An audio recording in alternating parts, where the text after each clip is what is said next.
Hello and welcome to VR Reviews. Today we'll be doing our top 10 list for 2021. I tried to get this out before January was over and I believe I have succeeded somewhat. We'll see exactly when the video goes up, but it should be in January still, hopefully. As usual, I have my requisites for my top 10 list in that I only allow things that have come out in 2021, although there may be some stuff that came out at the very tail end of 2020. It should all be roughly 2021 stuff. I don't allow any repaints or reissues, and I only allow one figure from each sort of line of figures. So only one SH Figuart from each line of SH Figuarts and Figma and, whatever else may happen to be on the list. And all that being said, let's go ahead and get right into it. And our number 10 is the Hasbro Dungeons & Dragons Drizzt. Starting off with some domestic stuff towards the bottom of the list, and this is the first Dungeons & Dragons, and so far the only Dungeons & Dragons figure that Hasbro has made, and he is a pretty good start in the line, has roughly Marvel Legends quality articulation, looks pretty decent, comes with a lot of cool accessories including a big panther, and hopefully he will lead into some more figures in this line, as it would be cool to have some Dungeons & Dragons stuff, as there's not really been any Dungeons & Dragons related action figures in recent times. Number 9 is the NECA Goliath from Gargoyles. I've wanted Gargoyles figures for pretty much as long as I've been collecting figures, but pretty much the only thing that was available were the really old figures from back when the show was actually on TV, and more recently you got like some Funko Pops and other garbage that I wouldn't want. But finally, NECA has gotten the license and they're starting off a line with Goliath, as he was the first release. And they seem to be planning on at least doing like the entire main cast of Gargoyles and stuff, because they've already announced several of them, and I will probably get all of them. Very interested in this line. Goliath is pretty well made, the kind of quality and articulation you would expect from NECA. I don't know how the line's going to go, but it's a good start so far. Certainly happy to finally have some Gargoyles stuff. Number 8 is the WWE Ultimate Series Fiend. And I really like this figure, certainly my favorite wrestling figure that I've picked up in a while. And even though the Fiend character was basically ruined by WWE and then Bray Wyatt got released by the company, I still like having this figure around. He's just got a really cool aesthetic and is done about as well as Mattel can really do with their figures most of the time. I do believe they have added some extra articulation to the Ultimate Series since this figure has come out, so we should be able to look forward to some even better Ultimate figures in the future. Number 7 is the Buzzmod Edward Elrick, and this is a figure that I very much really wanted to like. Fullmetal Alchemist is potentially my favorite anime, Brotherhood specifically, and the only really acceptable figures that they had before were the old Revos, which are not great, and while this figure is substantially better than the old Revoltech Edward Elrick, he's just not what I wanted him to be, which is why he ended up as low as he did on the list. His quality and articulation and everything is acceptable, but it's not as good as it should be for something that costs as much as he does, and I was definitely hoping for better, but he is currently the best Edward Elric figure you can get in 1/12 scale, so there you go.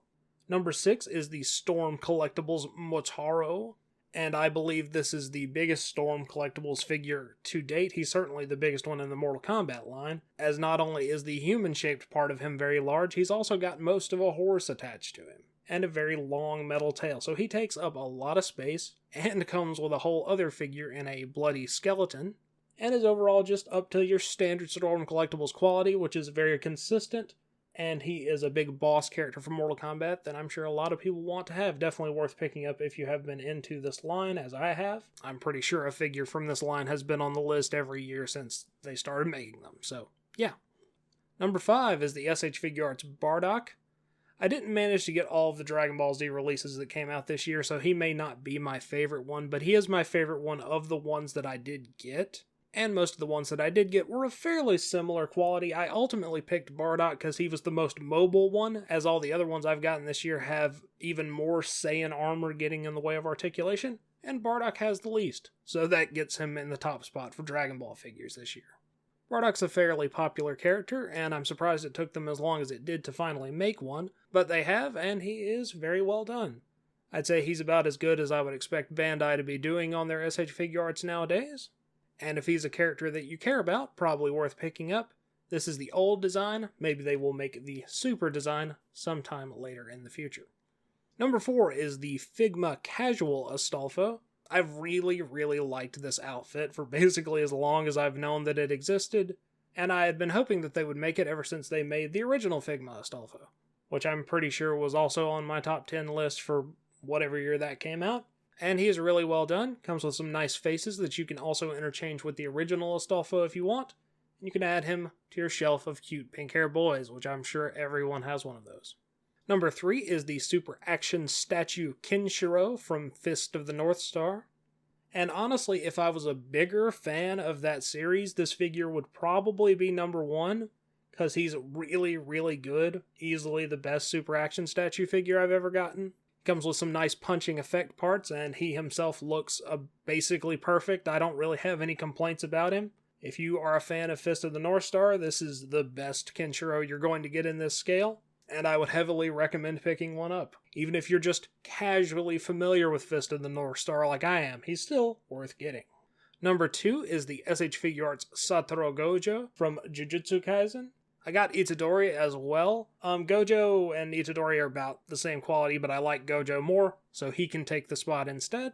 He's a maybe slightly above average figure art in terms of quality, but he gets pushed close to the top of the list because I really like him as a character, and I have been enjoying the anime series so far, and it's something recent which makes it fresh in my mind, and therefore I probably rank it more favorably than I should have, but he is a really solid figure and probably worth getting if you have been enjoying Jujutsu Kaisen. This line has also been selling really well. Gojo and Itadori have already been reissued a couple of times, and they've got Megumi and Nobara coming out in 2022, and hopefully more stuff in the future, and hopefully they'll make Mahito, because he's the cutest one. Maybe he can be my figure of the year next year.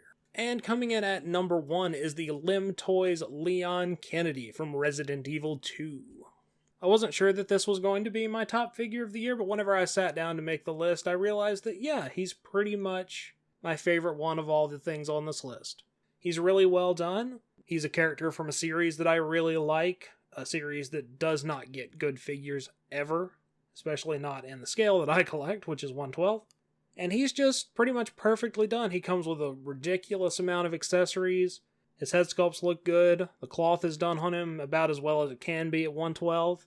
I'd say the same thing about articulation. He's just really good. If you like Resident Evil, this is pretty much the best 1/12 scale Resident Evil figure that you can buy right now. And it's not even made by a licensed company. Hopefully Lim Toys continues to make some more Resident Evil stuff. I'd really like them to make Leon in his Resident Evil 4 outfit. Or some other characters as well would be nice. Some other company, I believe, is already doing some 1/12 stuff for Resident Evil 8. I know they're doing Chris Redfield and Lady Dimitrescu. I'm positive I didn't say that correctly because I haven't heard it pronounced in quite some time.